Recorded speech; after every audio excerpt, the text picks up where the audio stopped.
Assalamualaikum warahmatullahi wabarakatuh. Halo semuanya, selamat siang. Jadi di sini saya berasal dari kelompok 1 akan menjelaskan materi tentang sejarah psikologi pada masa Yunani kuno. Dan adapun anggota kami yakni saya sendiri Alvin Julian Pratama. Saya Ahani Widyastari. Oke, jadi pada PPT ini kita akan menjelaskan tentang latar belakang pemikiran Yunani kuno, tokoh Socrates, tokoh Plato, tokoh Aristoteles, dan yang terakhir pengaruh Yunani kuno terhadap psikologi modern. Oke, latar belakang pemikiran Yunani kuno yaitu psikologi sebagai ilmu yang mempelajari perilaku dan proses mental manusia, tidak muncul secara tiba-tiba. Akar awalnya berasal dari filsafat Yunani kuno sekitar abad ke-5 sebelum Masehi. Pada masa itu manusia mulai meninggalkan penjelasan mitologis tentang kehidupan dan beralih pada pemikiran rasional atau pemikiran yang logis. Sebelumnya perilaku manusia dianggap dipengaruhi dewa atau kekuatan supranatural atau kekuatan yang gaib gitu teman-teman. Namun para pemikir Yunani mulai bertanya, apa yang menggerakkan manusia, dari mana pikiran berasal, kemudian mengapa manusia bertindak berbeda. Pertanyaan ini menjadi fondasi awal psikologi karena fokusnya adalah memahami jiwa, pikiran, dan perilaku manusia secara logis. Kemudian psikologi itu apa sih teman-teman? Jadi bangsa Yunani memperkenalkan istilah psike yang berarti jiwa atau prinsip kehidupan. Psike dianggap sebagai inti dari keberadaan manusia. Pemahaman tentang psike mencakup yang pertama sumber kesadaran dan pemikiran, yang kedua pengatur emosi dan tindakan, dan yang terakhir identitas manusia. Konsep ini penting karena menandai pergeseran dari pemahaman spiritual menuju pendekatan secara filosofis dari kata psiko dan logos, atau logos itu artinya ilmu ya. Lahirlah istilah psikologi, ilmu yang mempelajari jiwa dan perilaku. Kemudian pendekatan Yunani kuno menekankan menggunakan logika dan refleksi diri. Manusia diajak untuk merenung pikiran dan tindakannya secara mandiri atau sendiri teman-teman. Refleksi ini membantu memahami yang pertama, alasan seseorang itu bertindak, hubungan antara pikiran dan perilaku, kesadaran diri. Kebiasaan ini menjadi dasar metode introspeksi yang kemudian digunakan dalam perkembangan awal psikologi. Di sini saya akan menjelaskan salah satu tokoh filsuf Yunani kuno yaitu Socrates. Socrates hidup pada tahun 470 sampai 399 sebelum Masehi di kota Athena, Yunani. Socrates berasal dari keluarga sederhana. Ayahnya yang seorang tukang batu, sedangkan ibunya seorang bidan. Sebagai warga negara Athena, ia diwajibkan menjalani wajib militer dan beberapa kali ikut berperang. Dalam pengalaman berperang tersebut, terbentuklah sifat berani terhadap kesulitan dan teguh pada prinsip.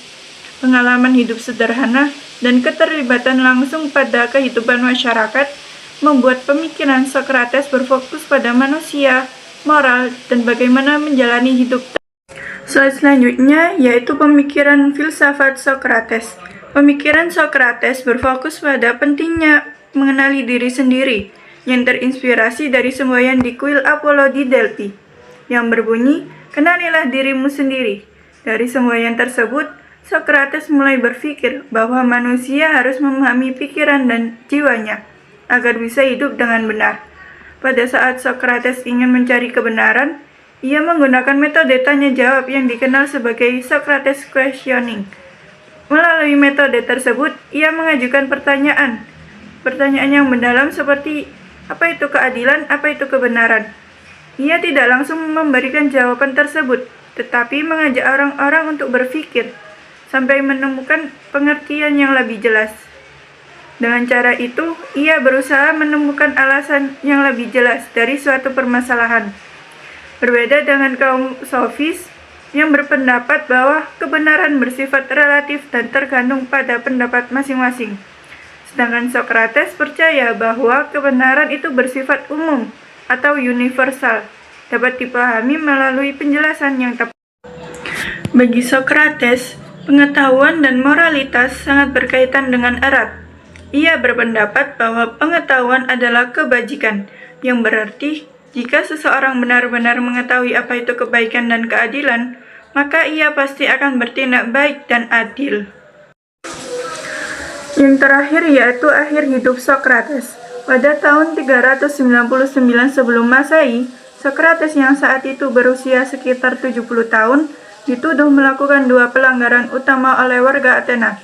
Pelanggaran yang pertama yaitu tidak menghormati dewa-dewa yang ada di kota Athena. Dan yang kedua merusak moral pemuda di Athena karena Socrates sering mengajak mereka berdiskusi dan mengajak mereka berpikir kritis tentang keadilan, kebenaran, dan moralitas. Hal itulah yang membuat warga Athena menganggap Socrates berbahaya karena bisa menggoyahkan keyakinan tradisional masyarakat. Dalam persidangan, ia dinyatakan bersalah dan dijatuhi hukuman mati. Namun, pelaksanaan hukuman sempat ditunda selama 1 bulan karena adanya perayaan keagamaan. Selama di penjara, orang terdekatnya, yaitu teman-temannya, menyarankan agar ia melarikan diri. Namun Socrates selalu menolak melakukannya. Ia berpendapat bahwa sebagai warga negara, ia harus menaati hukuman, meskipun keputusan itu merugikannya. Baginya, melarikan diri berarti melanggar prinsip keadilan yang selama ini ia ajarkan. Akhirnya, ia memilih menjalani hukuman dengan meminum racun hemlock. Terkait sejarah psikologi pada masa Yunani kuno menurut Plato dan juga Aristoteles. Yang pertama ada Plato. Plato di sini merupakan seorang filsuf Yunani kuno yang lahir pada tahun 426 sampai dengan 348 sebelum Masehi. Jadi beliau ini kurang lebih hidup selama 80 tahun. Dan beliau ini merupakan warga negara asli Yunani, tepatnya berada di kota Athena. Dan nama asli beliau adalah Aristokles, kemudian dijuluki oleh teman-temannya sendiri sebagai Platon karena memiliki postur tubuh yang lebih besar.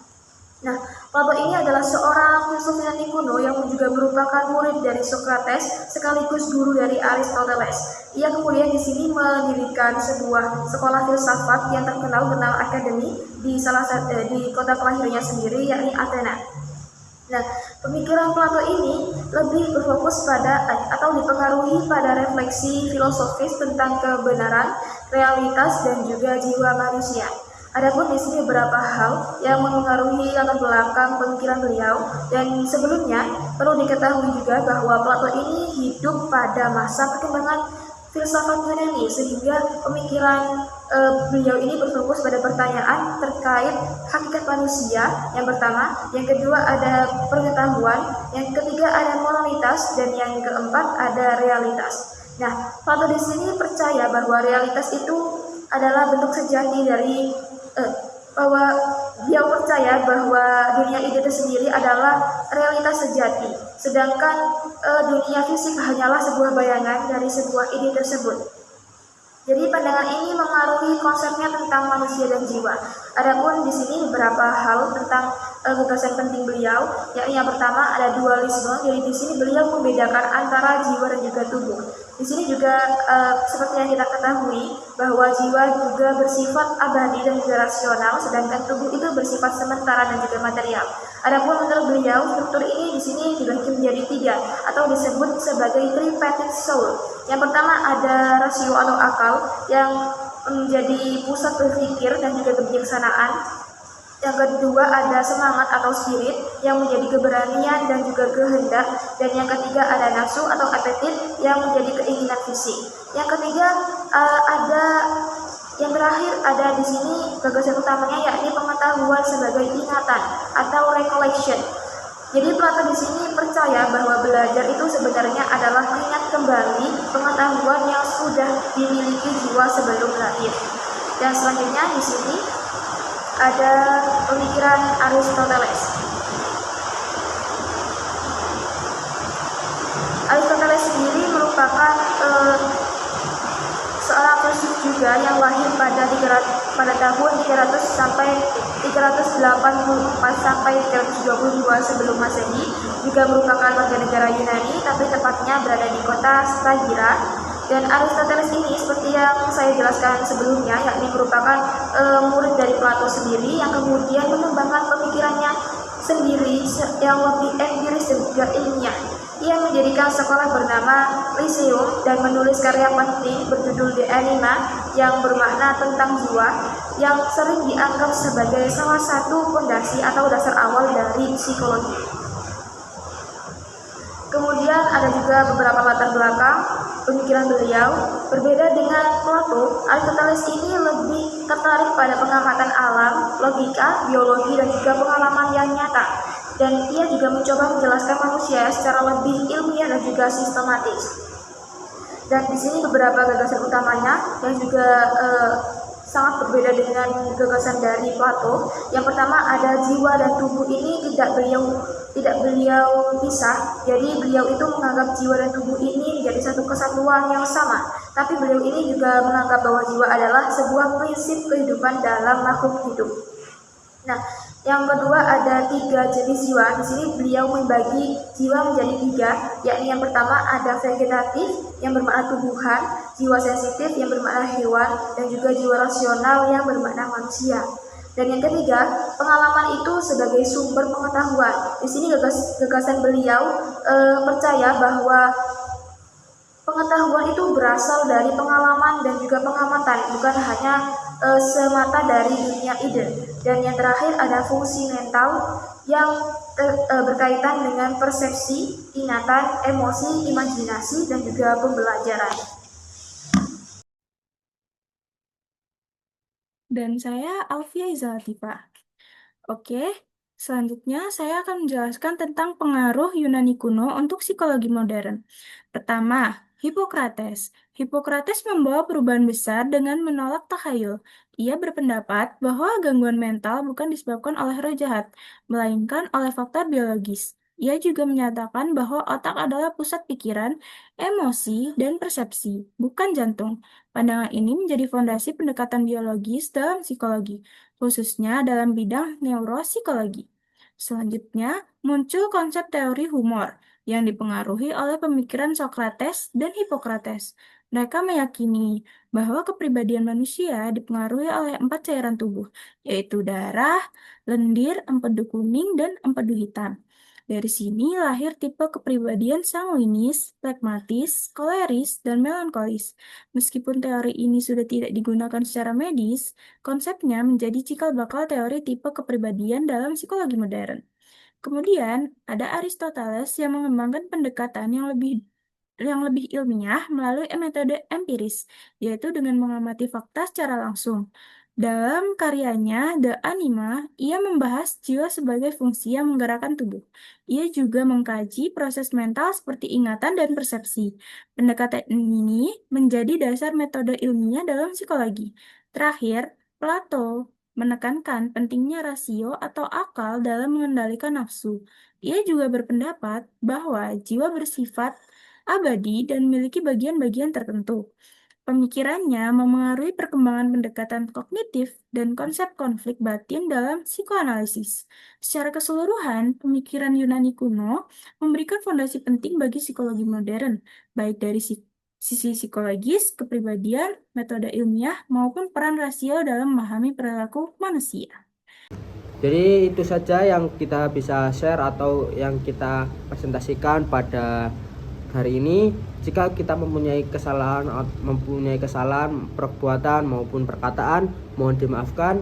Assalamualaikum warahmatullahi wabarakatuh.